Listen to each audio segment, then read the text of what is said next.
E agora eu vou pedir toda a sua atenção para que possamos entender a palavra do Senhor. Amém ou misericórdia? Amém? Diz assim a palavra do Senhor: também vimos ali gigantes, filhos de Anak, descendentes dos gigantes, e éramos aos nossos olhos como gafanhotos, e assim também éramos aos seus olhos. Vou repetir. Também vimos ali gigantes, filhos de Anak, descendentes dos gigantes, e éramos aos nossos olhos como gafanhotos, e assim também éramos aos seus olhos. Como isso faz? Pai querido, eterno Deus, nós te louvamos e agradecemos o teu nome.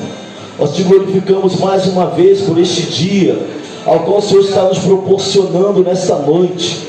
Pai querido, vem sobre nós mais uma vez, Senhor, que haja entendimento da Tua palavra, para que haja libertação no nosso meio, que haja entendimento da Tua palavra, para que o Teu povo mais uma vez venha engrandecer o Teu nome.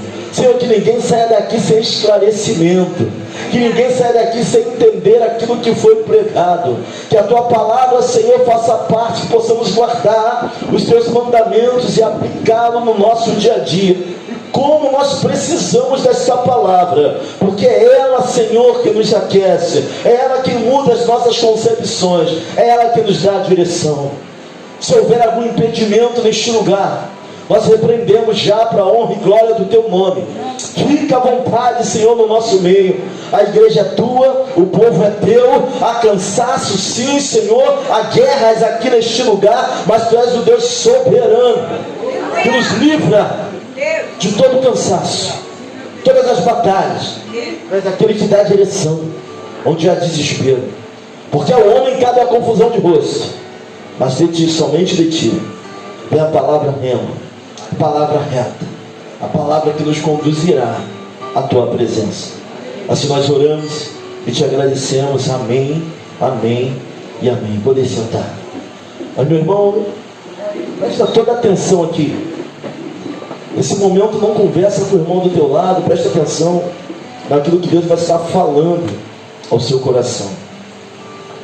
Nós estamos vendo um relato importante do povo de Deus, irmãos, ao qual o povo do Senhor, ele chega à tão sonhada terra prometida. Me permita relembrar, quem já sabe, fazer uma retrospectiva. Talvez alguém aqui não saiba da história do povo de Deus, de quando José é nomeado segundo no Egito. José vem e traz seus pais, seus irmãos, onde vai formar as tribos. Mas o faraó, que era bom, ele morre. Se levanta um que não conhece ao Deus de José, Deus de Abraão, de Jacó, de José. Então escraviza ao povo, e durante 10 anos, o povo foi feito de escravo no Egito.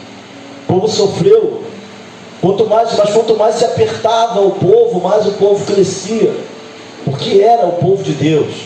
E era duro, amassava barro, fazia-se tijolo. Mas Deus vai levantar um libertador, Deus vai levantar um intermediador entre o povo e Ele, alguém que levaria o povo a sair daquele estado de escravidão. E seu nome é Moisés. Moisés, ele nasce numa situação atípica, adversa. Sua mãe tem que botar ele já no rio para que ele não morresse. Faz um junco, coloca ele ali naquele rio. Tinha bestas que era típica daqueles rios, crocodilos, mas a mão de Deus estava sobre Moisés.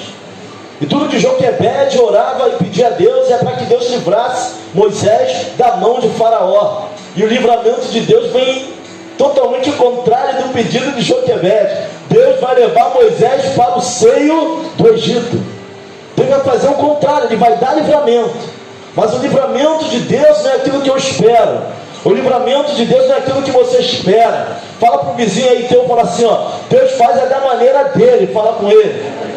Eu imagino uma mãe orando, colocando o filho no rio, pedindo para o Senhor livrar da mão dos egípcios, porque havia uma ordem para que todo menino fosse morto. Se fosse mulher, podia viver.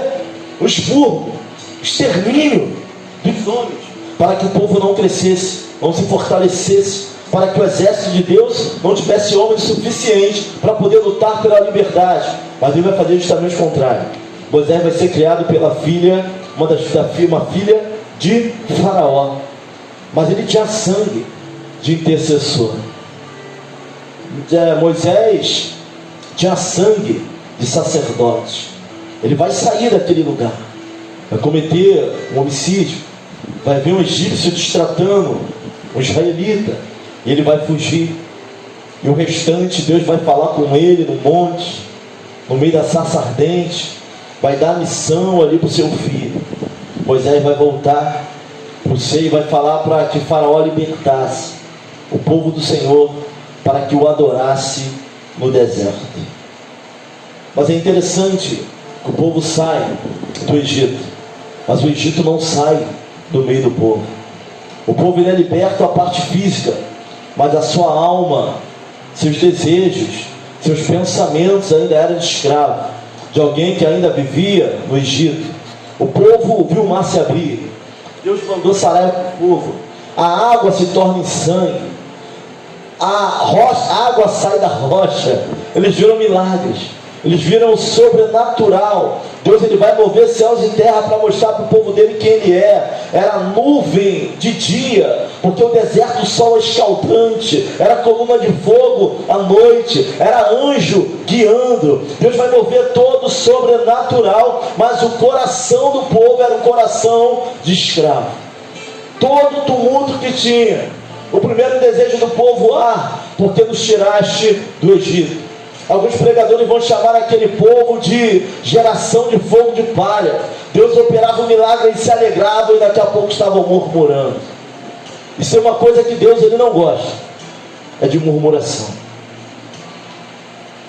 Aqui Deus vai dar uma ordem, uma instrução para Moisés. Essa instrução está em Números capítulo 13, versículo 2. Envia alguns homens em missão de reconhecimento à terra de Canaã. Deus já havia livrado do Egito, agora o povo está andando no meio do deserto, rumo à terra prometida. E ele vai falar: envia um líder de cada tribo dos seus antepassados. Deus vai falar assim: manda um príncipe de cada tribo. Haviam 12 tribos. Manda um príncipe, manda um maioral, manda um cabeça, manda um líder, manda alguém de família destacada de cada tribo. Então quem foi ver a terra prometida não era qualquer um, eram pessoas. Entre eles, entre os príncipes, estava Josué e Caleb. Dos 12, 2 iriam fazer a diferença. Pastor, qual é o tema da mensagem de hoje? Os 2 relatórios. Diga para mim assim: os 2 relatórios. Você vai ver que dos 12 vão sair 2 relatórios. No fim de 40 dias, olhando a terra, Deus manda um de cada tribo, ou seja, manda 12. Mas não manda qualquer um não, manda líder. Ver o que tem na terra. O que eles tinham que espiar na terra? Números 13, versículo 18. Vede a terra e o povo que nela habita, se é forte ou fraco, se é pouco ou muito, e como é a terra em que habita, se boa ou má, e quais são as cidades em que habita, e acampamentos ou fortalezas. A ordem foi clara: vai lá vigiar a terra. Deus já sabia o que tinha na terra, mas o povo precisava ver. Nós temos uma dificuldade como povo de Deus, irmãos, porque na verdade a ordem é crer para ver, mas nós temos que muitas vezes ver para crer. Mas a ordem do sobrenatural é o contrário. Você não vê para você crê para ver, não tem que ver para crer, porque a própria Bíblia vai falar: bem-aventurado aqueles que não viram e creram. Então é abençoado aquele que primeiro crê, para depois ver o sobrenatural. Deus já sabia o que tinha ali. Deus já sabe como vai acabar essa noite. Deus já sabe como vai acabar a nossa oração daqui a pouco de joelho. Deus sabe de todas as coisas, mas o povo precisava ver. Vai lá, sobe na terra, anda lá 40 dias, vê se a terra é boa ou má, vê se os homens de lá são fortes ou fracos, olha a estatura, vê se tem forte, vê se tem fortaleza, vê o que está acontecendo. Essa foi a ordem. Passaram pelo vale de Escol.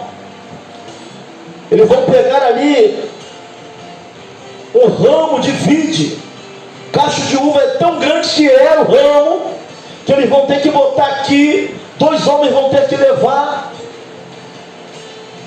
Tinha romã, tinha uva, tinha figo, todos elementos que simbolizam prosperidade. Eles olharam, realmente, Deus é bom. Deus falou que era uma terra que manava leite e mel. Tem figo, tem romã, tem uva, tem tudo que eles não tinham no Egito, porque lá eles até comiam, até tinha casa, até tinha família. Mas havia o controle de natalidade, o controle do que comiam. Escravo é escravo, escravo não sonha, escravo não projeta. Mas agora eles estavam diante de algo que era bom. Eles viram, experimentaram, eles precisavam ver. Assim como nós, como membresia, algumas vezes nós precisamos ver o sobrenatural de Deus para reafirmar, para edificar a nossa fé. Precisamos ver as mãos de Deus sobre a nossa casa. E por isso que Deus faz algumas coisas, irmãos, na nossa vida. Tudo isso eles viram que a terra era boa. Eles viram que a terra era próspera. Mas também olharam para o povo. E até aí estão cumprindo uma ordem. Porque a ordem era de olhar o povo. Era de olhar quem estava lá, era de olhar a cidade. Mas dessa ordem surgem dois relatórios, irmãos. Da ordem que Deus deu, vai lá e olha o povo. Vai lá e observa. 10 espias, eles viram as mesmas coisas, mas de 10, de 12. 10 vieram com relatório e 2 com relatório diferente. 10 vieram com relatório negativo. E 2 deles vieram com relatório positivo. Sabe que a gente observar as mesmas coisas e o relatório não bater?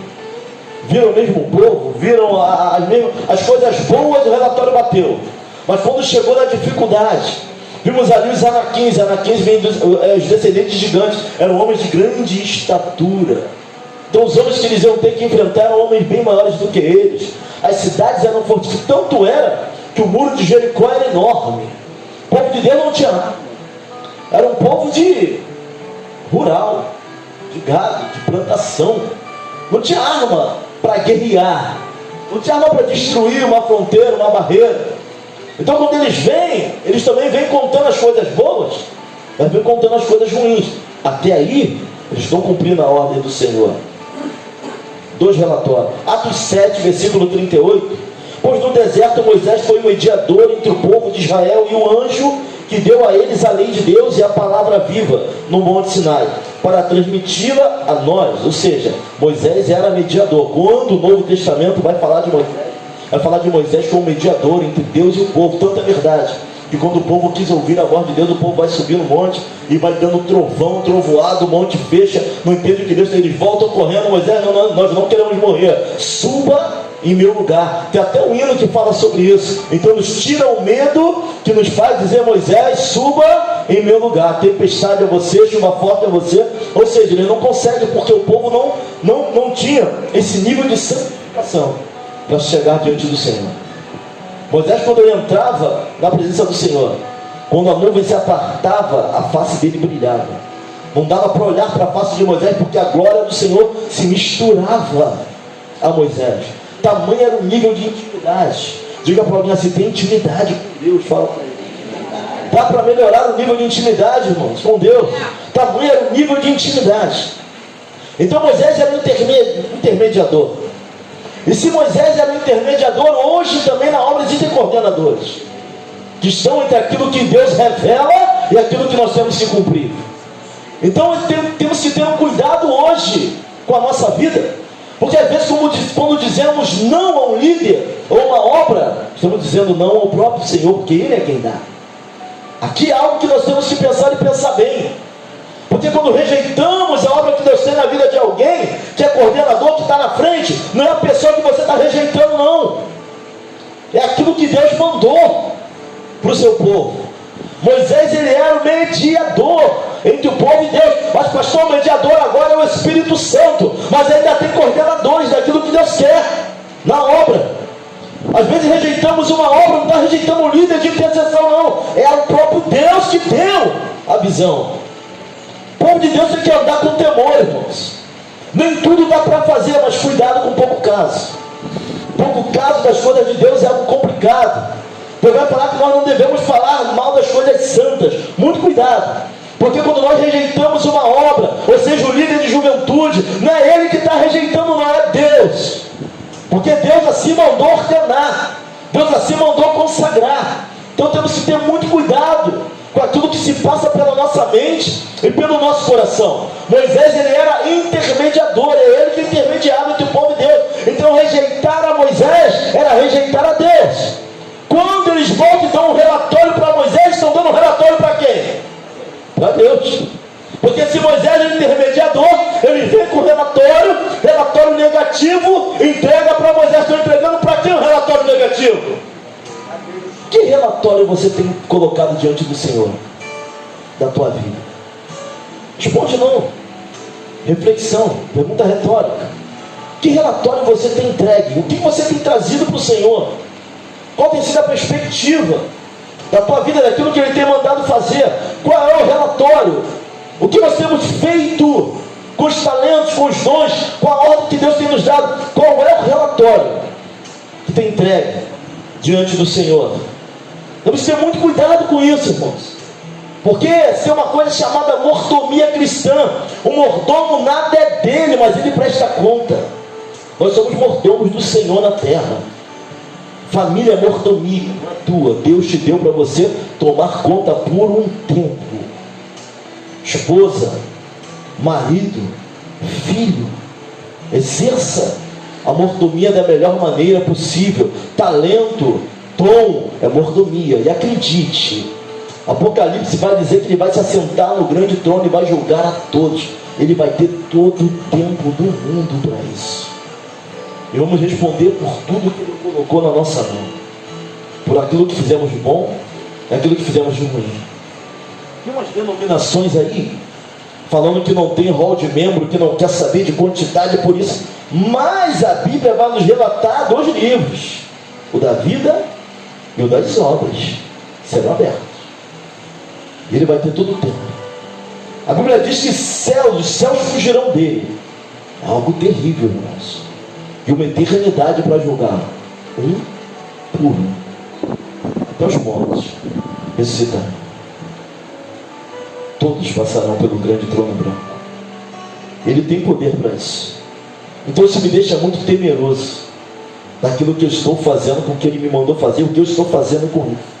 De fato, me deixa temeroso. Relatório negativo, Números 13:33. Também vimos ali os gigantes, filhos de Anak, descendentes dos gigantes, e eram aos nossos olhos como gafanhotos, e assim também éramos aos seus olhos. Os 10 espias enxergaram a situação com os olhos deles, na ótica deles. E o negócio aqui foi tão complicado, irmãos, que eles vão falar que eles eram os olhos deles, assim como os olhos do inimigo. Eles se viram nos olhos dos outros. Sabe por que você olhar para alguém e achar que sabe o que ele está pensando de você? E se nós formos ver a história dos espias, fica mais complicado ainda. Porque espia, quando era descoberto, ele era morto. Tanto que quando Josué manda os 2 espias, Raabe esconde os 2 em Jericó. Porque se fossem descobertos, eles eram mortos. Então provavelmente não teve nenhum contato muito próximo visual. Não houve contato de fala, porque eles estavam espias, estavam disfarçados olhando a terra. Se houve contato, foi visual e talvez nem tenham sido descobertos. Mas na mente deles, eles enxergavam como gafanhoto. Na mente deles, eles enxergavam os outros, vendo eles como alguém que era muito inferior. Então eles vão fazer um relatório na ótica que eles se viam. Eles vão entregar um relatório para Deus, na ótica que eles acharam que as pessoas o viam. Olha como isso é complicado. Como a forma como nós nos vemos vai ditar a forma como viveremos. Guarda isso na tua vida. A forma como você se vê vai ditar a maneira como você vai viver. Já que se vê como um gafanhoto, volta para o deserto. Porque lugar de gafanhoto é onde? João Batista comia gafanhoto aonde? Fui estudar sobre o gafanhoto. O pior tipo de gafanhoto, é o gafanhoto do deserto. Já que você se vê como gafanhoto, e lugar de gafanhoto é onde? Mais 40 anos dando volta aonde? A forma como você se vê vai ditar a maneira como você vai viver. Muito cuidado como você se vê. Essa síndrome de gafanhoto, essa síndrome de inferioridade que eles estão passando ali, vai ditar a maneira como eles vão viver e a maneira como eles vão escrever o relatório, não na ótica deles. Um relatório completamente negativo. Cuidado com a maneira como você se vê. Presta muita atenção nisso. Fica mais 40 anos no deserto, porque é lugar de gafanhoto no deserto. Para quem anda com Deus, deserto é escola. Para quem se vê pequeno e não atenta para a promessa. Por que eu falo que eles não atentaram para a promessa? Porque Deus, quando chamou eles, vai falar assim, manda os homens, líderes, para a terra que eu vos darei. Quem daria a terra? Deus. Eles só tinham que olhar, só tinham que contemplar. Eles esqueceram do que Deus falou para eles. Ao invés de eles se verem na ótica do que Deus tinha para eles, estava vendo na ótica do que eles se sentiam que eram. E aqui nós temos uma dificuldade, porque é um fator impeditivo. Alguém que se enxerga, que vê as coisas na ótica ao qual ele se vê. E ainda diz que as pessoas enxergam ele da mesma maneira. Nunca perguntou se é isso, mas já está falando que é. É porque é a maneira que ele se vê. Sabe o que Paulo vai falar em 1 Coríntios capítulo 15, versículo 9? Pois eu sou o menor dos apóstolos, nem mereço ser chamado de apóstolo, porque persegui a igreja. Olha a forma que Paulo se vê. Nem mereço ser chamado. Paulo deu o veredito, jogou crente na cadeia, deu o veredito de morte. Paulo vai falar, eu sou o menor deles, eu cheguei depois. Nem mereço ser apóstolo, porque eu persegui a igreja. Mas o versículo 10 de 1 Coríntios capítulo 15 vai dizer assim, mas pela graça de Deus sou o que sou. Sabe o que Paulo vai falar? Independente da forma que eu me veja, Deus tem a forma dele me ver, e ele me empurrou para que eu fosse o que sou. Então não é o que você acha de você, não é o que os outros acham de você, é aquilo que Deus diz ao teu respeito que vai fazer a diferença na tua vida. Aleluia! Temos que quebrar cadeias. O que eu acho de mim não interessa, porque a graça de Deus me faz ser o que sou. Não é o que eu acho, não é como eu me vejo, não é o que estão falando de você ou de mim por aí. Se está errado, se conserta, mas se está em Deus, caminha. Paulo vai falar no versículo 10, mas pela graça de Deus sou o que sou, e a sua graça para comigo não foi inútil, antes trabalhei mais do que todos eles. Olha o que Paulo está dizendo, irmão. Trabalhei mais do que todos eles, sou menor do que todos eles, mas pela graça eu trabalhei mais do que todos eles. E isso não vem de mim, mas vem da graça, do favor. Começaram a se ver com seus olhos. Sabe, Felipe, quando você começa a enxergar as coisas à sua volta, de acordo com a forma como você se sente, nos esquecemos que temos uma promessa sobre a nossa vida, que quem está mandando marchar é aquele que nos chamou, nos tirou e nos trouxe para a presença dele. Paulo vai falar, sou mais fraco, sou menor, nem era para ser chamado, mas pela graça trabalhei mais do que todos eles. Ele não está falando por soberba não, ele está falando que a graça o empurrou, que não importa o que ele achava dele, nem o que os outros achavam dele, mas aquilo que Deus achava dele. A forma como você se vê pode ditar a maneira como você está vivendo. Cuidado. Nós vivemos um vitimismo muito grande hoje, irmãos. Síndrome de vítima. Você não é vítima. Pelo contrário. Pelo contrário. Nós somos a menina dos olhos do Senhor. Tem vítima aqui não, irmãos. Nós fomos absolvidos, também não tem inocente. Se houve um pecado, houve um crime. Se houve um crime, tem punição. Alguém já pagou o preço lá na cruz do Calvário. Somos inocentados, absolvidos. É diferente. Paulo vai falar, mas pela graça. A graça é Deus que nos empurra. Eles esqueceram da promessa, se olhar a situação. Não fica entregando um relatório para Deus pela forma que você se vê, não. Não vou entregar relatório negativo para Deus pela forma que você acha, que as pessoas acham que você é. Irmão, é algo muito louco. É você achar, esse negócio de achismo aí, arrebenta muita coisa. Se tu não tem certeza, tá achando por quê? Tá cantando, alguém olhou de lado e irmão me olhou assim porque eu desafinei, porque eu acho que o irmão não acha nada, irmão. Diabo vem e brinca na nossa, é aí que a gente é derrotado naquilo que Deus tem. Se Deus mandou pregar, prega. Se mandou cantar, canta. Se mandou orar, ora. Não interessa o que os outros acham, o que Ele quer para nós. Oh glória! Pela graça, é a graça que te empurra. É a graça. Paulo aqui vai dar uma aula de humildade e simplicidade. Sou o menor deles, nem mereço ser chamado de apóstolo. Mas agora ele vai falar assim, ó, mas independente da minha simplicidade, independente daquilo que eu acho, isso não é fator predominante, nem impediu ele ser o que ele foi na mão de Deus. Tem que se achar pequeno, ser humilde, que sejamos. Mas ser simples é uma coisa, síndrome de gafanhoto é outra, síndrome de inferioridade é outra. Irmãos, tu prego, não prego, nem prego. Mas pela graça, Deus nos empurra, nos leva. Deus, Ele nos inspira a fazer aquilo que Ele quer que façamos. Para de levar relatório negativo para Deus, irmãos. Vamos parar de ser tão pessimista. Sabe, o pessimista, um copo no meio é um copo vazio. Para aquele que é cheio da graça, é um copo quase cheio. E Deus ainda nem acabou de completar a obra. No final Ele vai encher e ainda vai transbordar. Relatório pelo que eu me vejo, pelo que eu me sinto. Tem gente que se sente menor do que ele é. Tem pessoas aqui com um ministério extraordinário, mas está preso ao que os outros vão achar, está preso a sentimento, está preso ao que os outros falam. Para a honra e glória do Senhor, que haja libertação no nosso meio nessa área. E sejamos aquilo que Deus nos chamou para ser, que cadeias se quebrem. Para de se preocupar com os outros, está pensando, não está cheio a dor, o nome dele. Exalta o nome dele, entra naquilo que ele te chamou para entrar, te chamou para ser.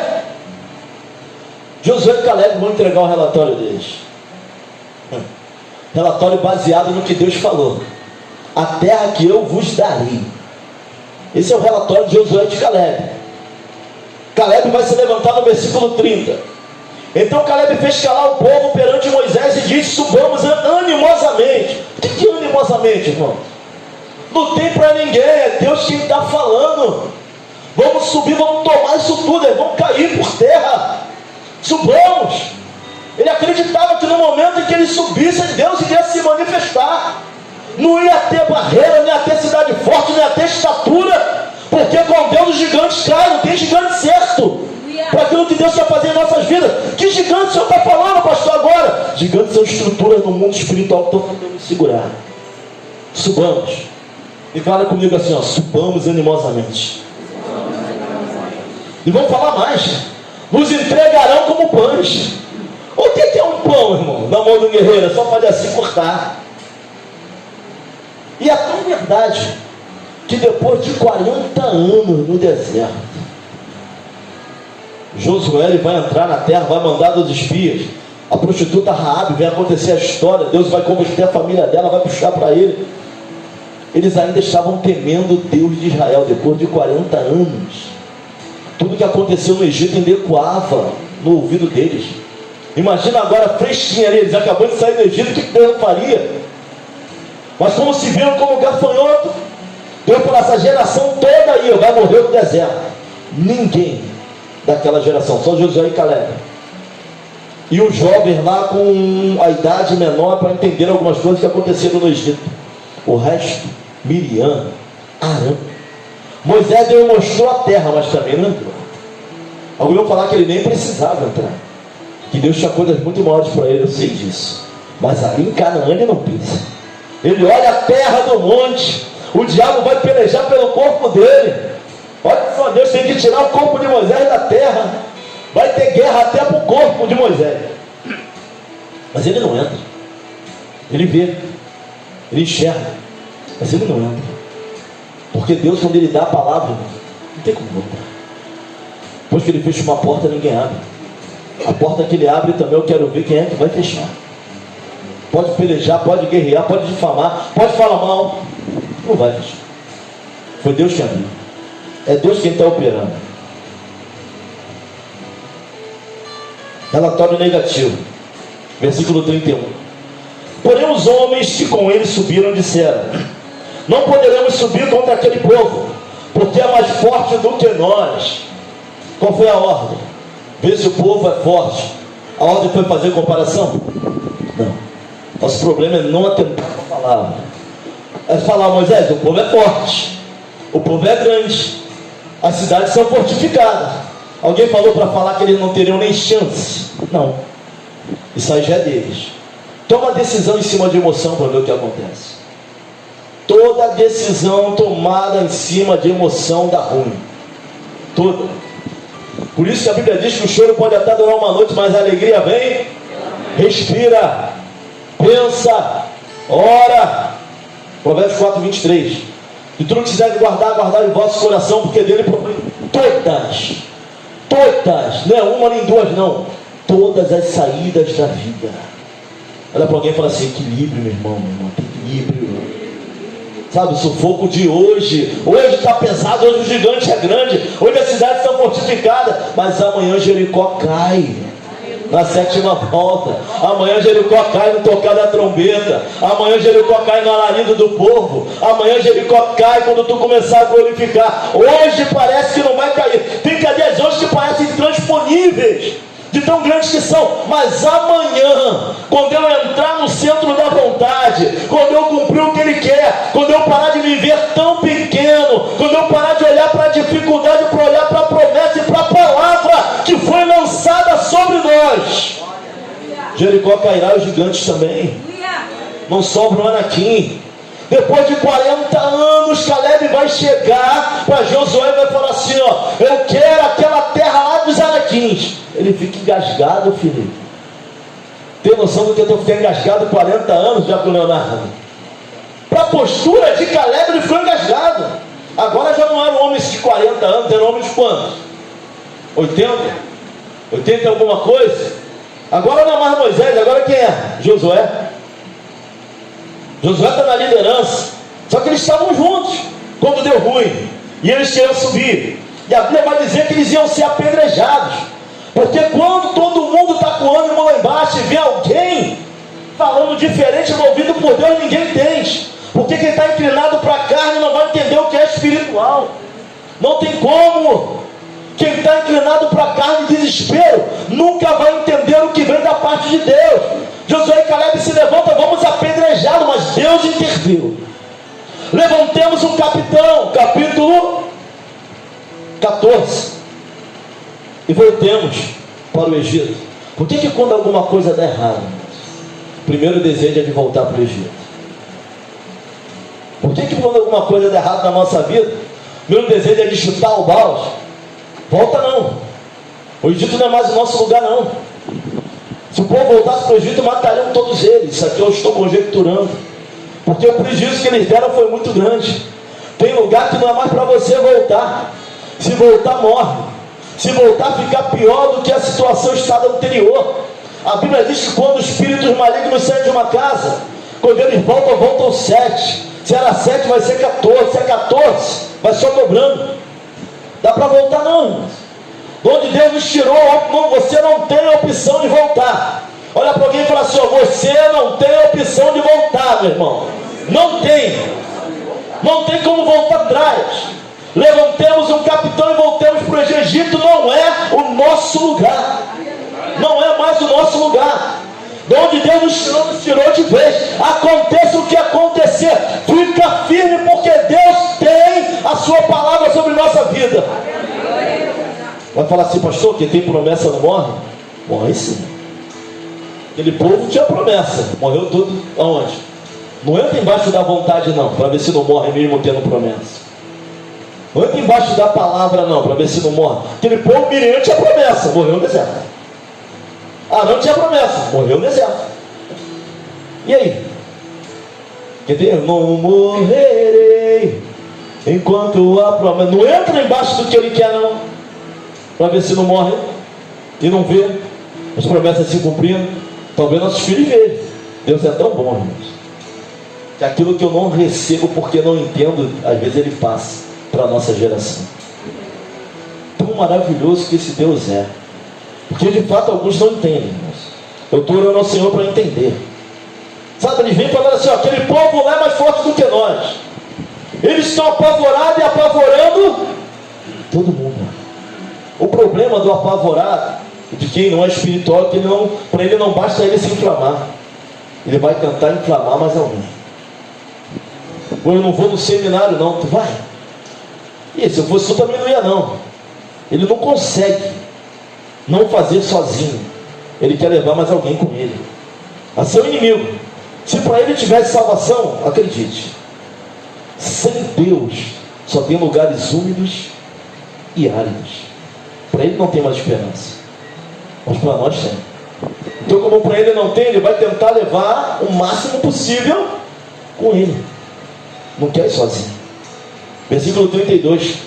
Difamaram a terra que tinham espiado diante dos filhos de Israel, dizendo: a terra pela qual passamos para espiar é terra que consome os seus moradores. Olha o que eles vão falar. Se Deus está falando que é terra que mana leite e mel, tem um homem para falar que é terra que devora moradores? Tem alguma coisa errada. Se Deus está falando que vai dar vitória, quem é o homem para falar que vai dar errado? Se Deus está falando que ele que está levantando, quem é o homem para falar que a escolha foi errada? Se é Deus que está falando, vai entrar onde tu não sabe, não conhece, vai entrar naquilo que tu não alcança. Eu não entro, irmãos. Tem coisas que eu até não entendo, mas entrar eu não entro. O pastor da minha sogra mal chegou na igreja, ordenou os primos da Genice diácono. Que isso? Estranho. Não tinha juventude na igreja. Hoje tem jovem que não acaba mais. Estava na sala dele e Deus falou com ele: ordena aqueles dois casais, aqueles dois pretinhos, nem o nome ele sabia. Ele chegou e ordenou. Vai contender com Deus? Vai achar Tem gente que arrasou demais, irmãos. E é por isso que algumas coisas não dão certo e não vão para frente. Porque com Deus tu tem que crer para ver, não tem que estar razoando. Milagre não se razoa, milagre se vive. Sobrenatural não tem explicação, você prova. Eles começaram a inflamar o povo que estava na terra. O povo que vimos são homens de grande estatura. Conclusão: nós vamos viver aquilo que achamos ser. Aquilo que você vê vai ser aquilo que você vai viver. Que Deus ele nos ajude. Que o Senhor abra a nossa visão. Tire toda a síndrome de gafanhoto. Toda visão moldada no que é físico. Mas o justo viverá pela fé. E se ele recuar, minha alma não tem prazer nele. A gente não vive do que vê. A gente vivemos do que cremos, do que sabemos, do que lemos e ouvimos e entendemos que ele é poderoso para fazer. Tem pessoas vivendo daquilo que enxerga ser. Deus tem muito mais para nós do que aquilo que pensamos, pedimos ou almejamos. Servimos a um Deus do sobrenatural. Que toda síndrome de gafanhoto, de pequenice, saia do nosso meio. A coisa pequenininha, mas o dono da igreja é infinitamente grande. O dono da palavra é infinitamente maior do que tudo que já vimos. Então é possível uma igreja fisicamente pequena fazer coisas grandes no mundo sobrenatural. Se nosso relatório for baseado na palavra, vitória vem pela frente. Se for baseado naquilo que eu acho ser, ou que eu acho que as pessoas acham de mim, é queda e é queda.